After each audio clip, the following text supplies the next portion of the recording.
So hey guys, Vinay this side. आज हम क्या कर रहे हैं भाई, हम अपनी सीरीज स्टार्ट करने जा रहे हैं DSSB को लेकर, जिसमें मैं आपको कुछ प्रीवियस ईयर पेपर की भी वीडियो डालूंगा। ठीक है, कुछ मॉक टेस्ट कैसे हो सकते हैं वो भी डाल देंगे। ठीक है ना, सिनोनिम भी डालेंगे, तो आप देखना।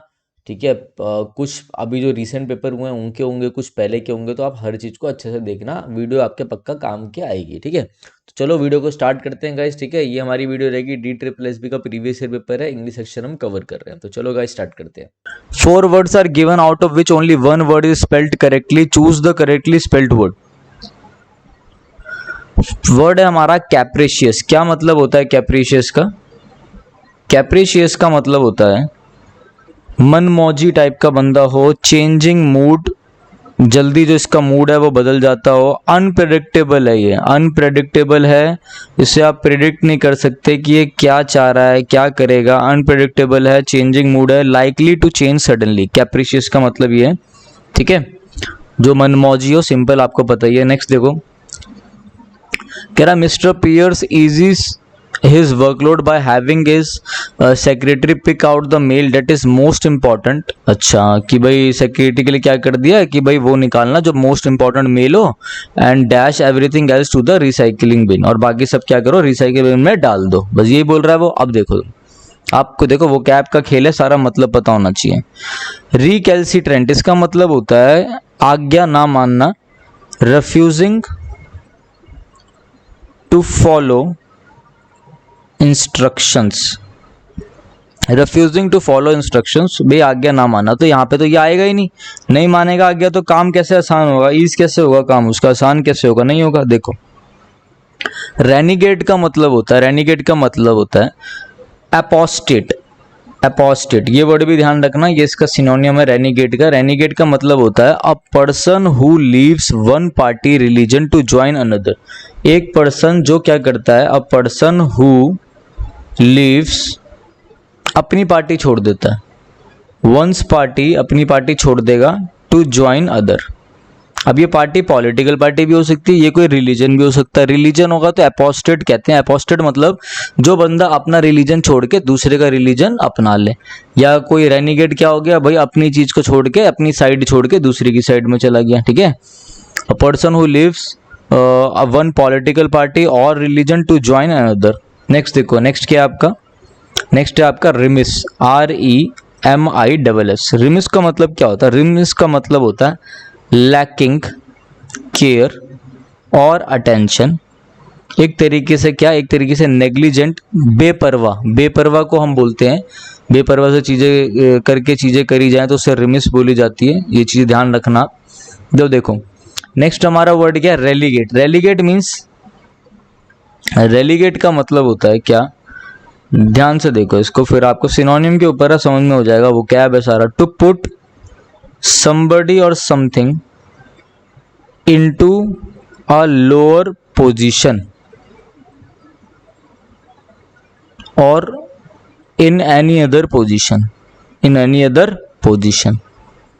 हर चीज बोलता भी जा रहा हूं मैं। पुट somebody और समथिंग, ये SB मतलब somebody, STH मतलब something, into a lower position और इन एनी अदर पोजीशन। भाई किसी चीज को कहीं पर या तो लोअर कर देना किसी की पोजीशन को, लाइक किसी को भाई कोई ऊपर वाली प्रोफाइल में था तो उसे नीचे कर दिया, या फिर किसी भी चीज को, कोई चीज इधर है तो उसे हटा के कहाँ कर देना, इधर रख देना।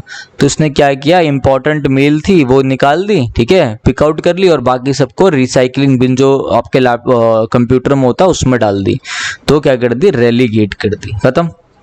नेक्स्ट देखो, the cricket pitches in the Indian subordinate offers more spinners than. देखो भाई कंपैरिजन क्या है, ऑफर मोर और देन।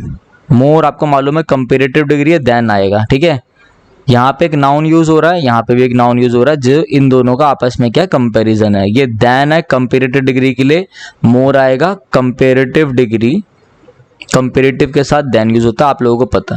तो भाई यहाँ पे फिर टू का क्या काम है, टू तो आएगा नहीं यहाँ पर। ठीक है, तो ये टू हट जाएगा, एरर हो गया है, सिंपल था। नेक्स्ट देखते हैं, एक्यूमेन। समझ में आ गया ना ये भाई। सुपरलेटिव के साथ आपको मालूम है क्या होता है, द प्लस में सुपरलेटिव, सुपरलेटिव के साथ देन नहीं आता, द प्लस में सुपरलेटिव। अगर सुपरलेटिव के साथ आपको कुछ यूज करना है तो आप क्या करो, डैट यूज कर सकते हो, ये बात मेरी ध्यान रखना। कंपेरेटिव के साथ दैन आता है, ठीक है।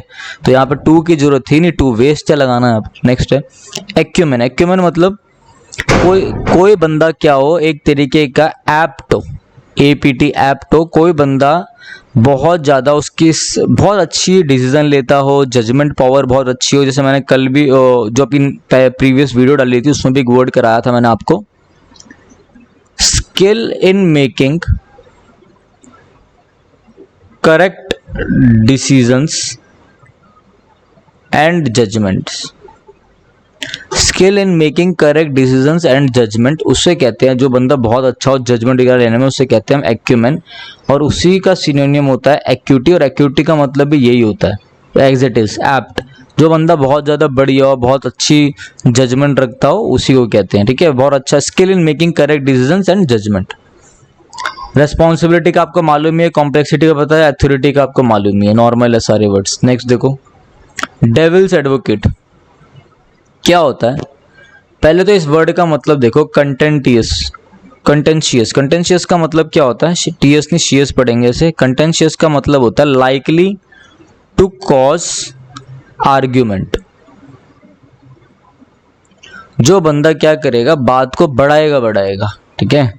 मतलब भाई ये जो बंदा है ये रुकेगा नहीं, कोई भी बात अगर हल्की सी भी अजीब सी बात हो जाएगी तो आर्ग्यूमेंट होगी, लाइकली टू कॉज आर्ग्यूमेंट, ये तो आर्ग्यूमेंट कराएगा, या कोई ऐसी बात जो आर्ग्यूमेंट बढ़ाएगी, या कोई बंदा, ठीक है।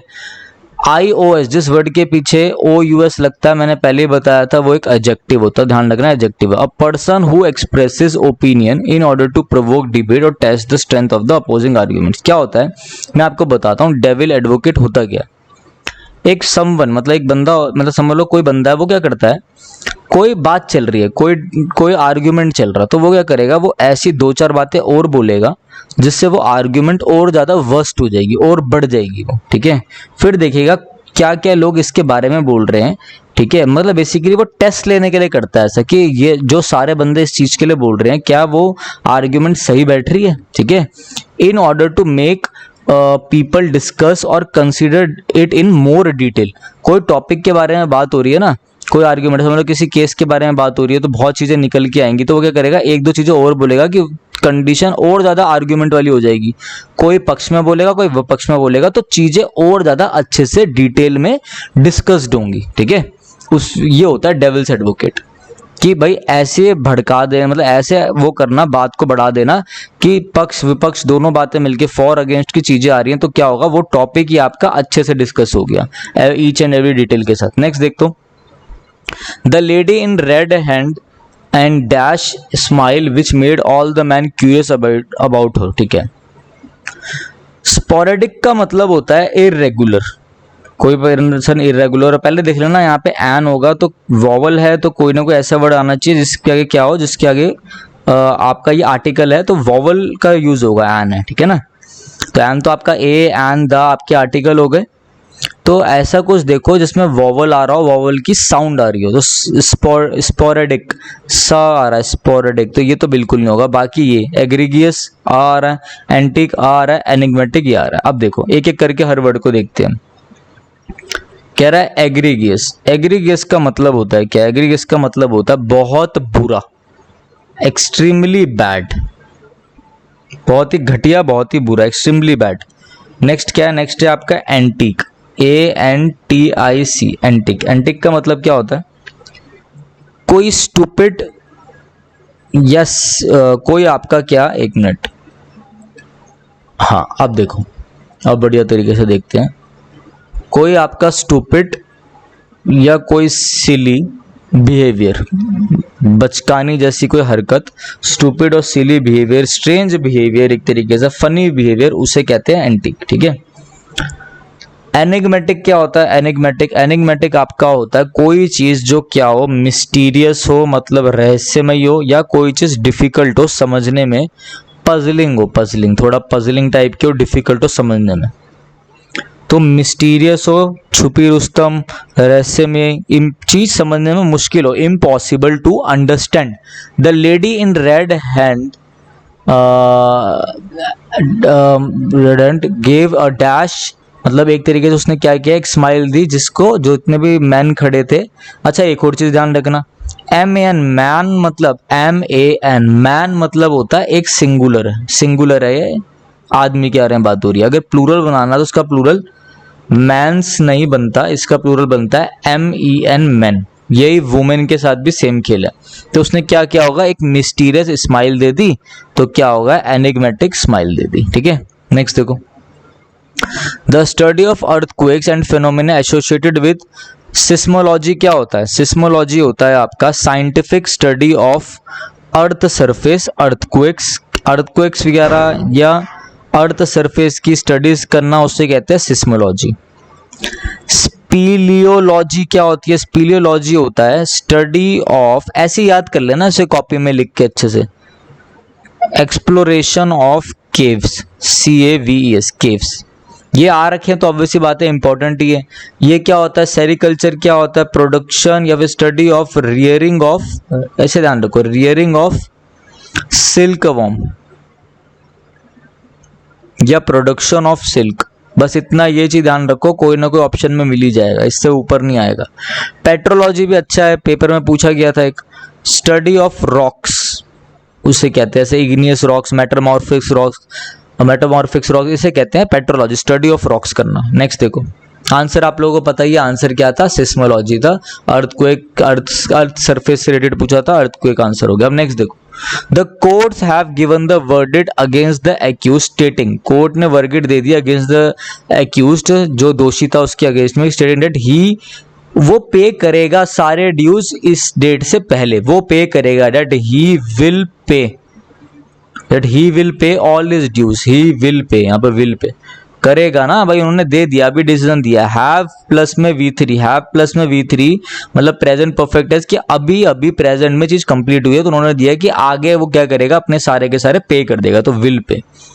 नेक्स्ट, कास्ट आयरन स्टमक, ये भी देखते हैं। कास्ट आयरन स्टमक का मतलब होता है कि एक ऐसा पर्सन जिसके अंदर एबिलिटी हो कुछ भी खाने की, और उसको किसी भी फूड, कोई भी ability to eat any food, और उसको कोई दिक्कत नहीं होती, एनी फूड, कोई भी दिक्कत उससे नहीं होती। देखो, someone who has no problems complications, कोई प्रॉब्लम नहीं है, कोई कॉम्प्लिकेशन नहीं है, कोई बीमारी वाला इफेक्ट, कोई नेगेटिव इफेक्ट नहीं होगा अगर वो कुछ भी खा ले, तो मतलब कुछ भी खा ले, ठीक है, मसालेदार खा ले, कैसा भी खा ले, कोई दिक्कत नहीं है। तो कास्ट आयरन स्टमक सभी का होना चाहिए, ऐसा तो मेरा तो नहीं है, चलो ठीक है। द क्वेश्चन इज नॉट, अच्छा क्या है, सेलेक्ट द वर्ड, एक बार ये भी देख लेते हैं, select the word segment that substitute replaces the, अच्छा हमें इसकी जगह बताना है कि भाई कोई एरर है तो हम उसे और अच्छे से करके लिख देंगे, सेंटेंस इंप्रूवमेंट ही है ये, ठीक है। देखो, the question is not if he plus में V2 प्लस में ऑब्जेक्ट, देखो ही डू का V2 क्या होता है, did, that if he did it but how. अब देखो यहाँ पे ये अलग अलग बोलेगा, if he did it but how did he do it, दो बार डिड, देखो मैं आपको सीखिए ना, V2 का यूज है, ऐसा नहीं कि डिड के प्लस V1 लगाना, वो वाला केस नहीं है, नॉर्मल सब्जेक्ट है, V2 है, ऑब्जेक्ट। अब मैं आपको एक काम करता हूँ, सिंपल से मैं आपको इसका मतलब ही बता देता हूँ। कह रहा है the question is not if he did, हाँ कह रहा है सवाल, यार मेरी हिंदी इतनी अच्छी नहीं है तो मैं वैसे बता देता हूँ, सवाल ये नहीं है, सवाल ये नहीं है कि इफ, कि अगर उसने ऐसा किया,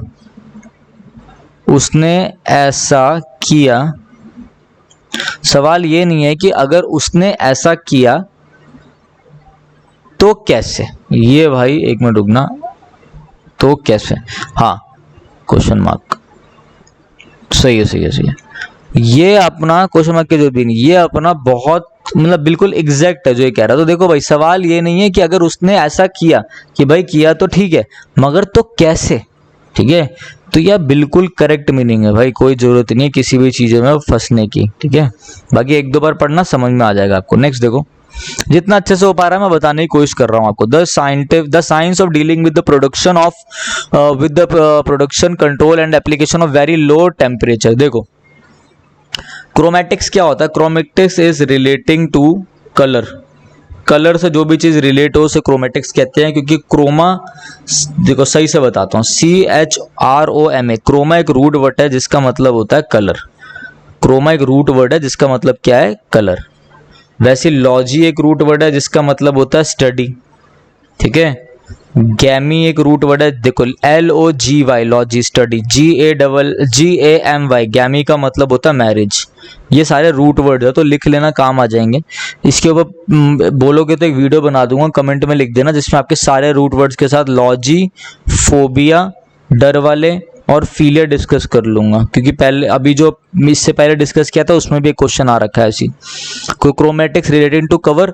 साइफर क्या होता है, CYPHER, साइफर मतलब होता है कोडिंग। ऐसे लैंग्वेज, ऐसी कोडिंग में लिखा गया कि नॉर्मल बंदा नहीं समझ पाए, साइफर कोडिंग में लिखना। कायरोजेनिक्स, कायरोजेनिक्स मतलब होता है study of very low temperature, study of science that study the very low temperature. बस ये चीज ध्यान रखना, वही ऑप्शन में दे रखा है आपका, यही पूछा गया, यही आंसर है। सिटोलॉजी मतलब स्टडी ऑफ, ये तो सबने पढ़ा है 8th 9th में, plant and animal cell. Copy बना लो एक वोकैब की, और इसमें जो डिस्कस कर रहा हूँ एज इट इज लिखा करो, मैं एक्स्ट्रा ही बताता हूँ आप लोगों को। प्रैटल का मतलब क्या होता है, to talk like a child, बच्चों की तरह बात करना सिली वे में, to talk silly in a silly way like a child. Chatter का मतलब क्या होता है, बात करना, टू टॉक अ लॉट, बहुत ज्यादा बतियाना। क्विटर का मतलब होता है कायर। अब पर्सन एग्जैक्ट मतलब बताता हूँ, जो क्विट कर दे वो क्विटर, जब person who gives up easily, जो जल्दी क्विट कर दे उसे क्विटर कहते हैं। क्वाइट का मतलब पता ही है आपको, चुप। रैटल मीन्स जैसे आप ऐसे करते नहीं, कड़कड़ कड़कड़ की आवाज, मतलब खड़खड़ाने की आवाज आती है ना, खड़खड़ाना, मार मार के कोई चीज खड़खड़ाना, उसे बोलते हैं रैटल, इसलिए कहते हैं डोंट रैटल। नेक्स्ट लिखो, टेंटामाउंट, स्पेलिंग बतानी थी करेक्ट, TANTAMOUNT। टेंटामाउंट मीन्स, टेंटामाउंट का मतलब होता है बराबर, समान है, ठीक है ना, समान कोई चीज हो, मतलब इक्विवेलेंट हो। EQUIVALENT, इक्विवेलेंट हो। टेंटामाउंट मतलब कोई ऐसी चीज जिसका क्या हो, हैविंग द सेम इफेक्ट और वैल्यू ऑफ समथिंग। थोड़ा नेगेटिव वर्ड है ये, बैड उसमें चले जाता है, कि कोई ऐसा चीज जिसका मतलब आप अच्छा भी करोगे तो उसका बैड इंपैक्ट पड़ेगा, इक्विवेलेंट इंपैक्ट होगा। नेक्स्ट देखिए क्या है, कह रहा my comma aren't you the night owl tonight, the boy who has been dancing with princess, जो बंदा क्या था, डांस कर रहा था प्रिंसेस के साथ। एंड देखो भाई मेरी बात सुनो, प्रेपोजिशन आया, ठीक है। प्रेपोजिशन जब भी यूज होता है ना, प्रोनाउन का केस है भाई मेरा, ये प्रोनाउन का केस होता है, मैं बताता हूँ। जब भी प्रेपोजिशन यूज होता है तो प्रेपोजिशन के साथ क्या होता है, इधर देखो, चलो इसमें समझ लो यार सही से। प्रेपोजिशन के बाद अगर कोई भी प्रोनाउन आए तो वो प्रोनाउन आपका होता है ऑब्जेक्टिव केस में। ऑब्जेक्टिव केस मतलब अगर ही लिखा है तो ही का ऑब्जेक्टिव हो जाएगा हिम, शी लिखा है तो शी का ऑब्जेक्टिव हो जाएगा हर। वैसे आई का ऑब्जेक्टिव क्या हो जाता है, आई का ऑब्जेक्टिव मी हो जाता है, ठीक है। जैसे मैं बोलूँ distribute chocolates between I and she, तो मेरे भाई ये गलत है, इसमें बिटवीन प्रेपोजिशन आ गया, तो मैं क्या करूंगा, इस आई को कर दूंगा मी में चेंज और इस शी को कर दूंगा हर में चेंज, तो बिटवीन मी एंड हर, क्योंकि प्रेपोजिशन है तो क्या होगा, ऑब्जेक्टिव केस। तो वैसे आई का ऑब्जेक्टिव मी होता है। क्वेश्चन को देखो, एंड आया, एंड भी एक प्रेपोजिशन है, at, in, on, and, between, let, except, ये सारे बहुत सारे होते हैं, देखो बिफोर आफ्टर सारे प्रेपोजिशन होते हैं। तो आपका क्या है, कुछ ऐसे वर्ड्स भी होते हैं प्रेपोजिशन का जो कंजंक्शन का रूप में भी काम करते हैं, ठीक है। तो आपको ध्यान रखना, बेसिक इनका फंडा ये है कि अगर इनके बाद, चलो देखो मैं बताता हूँ आपको, एक वीडियो में बताना पड़ेगा वरना गड़बड़ हो जाएगी, आदि बताऊंगा। तो एंड के बाद आई है तो क्या हो जाएगा, यहाँ पर मी हो जाएगा। तो dancing with the princess and I की जगह मी होना, तो यही एरर है आपका। सारे क्वेश्चन हमने डिस्कस कर लिए हैं, एक PQRS वाला रह गया होगा, वो आप लोगों को पता ही, आप लोग कर लोगे। जो इंपॉर्टेंट होता है वो मैंने सब करा ही दिया। तो बस आप लोग लाइक करा करो वीडियो को, कमेंट करा करो कि अच्छी लगे तो कमेंट करो, जिससे मुझे भी थोड़ा प्रेज मिले। अगर अच्छी लगे तो कमेंट करना, नहीं लगे तो रहने देना, ऐसी कोई दिक्कत वाली बात नहीं है। बाकी और वीडियोस बहुत जल्दी ला रहा हूँ मैं, जिससे जल्दी जल्दी आपका पेपर भी पास होगा और सारी वीडियोस कवर हो जाए, ठीक है। Thanks, have a nice day.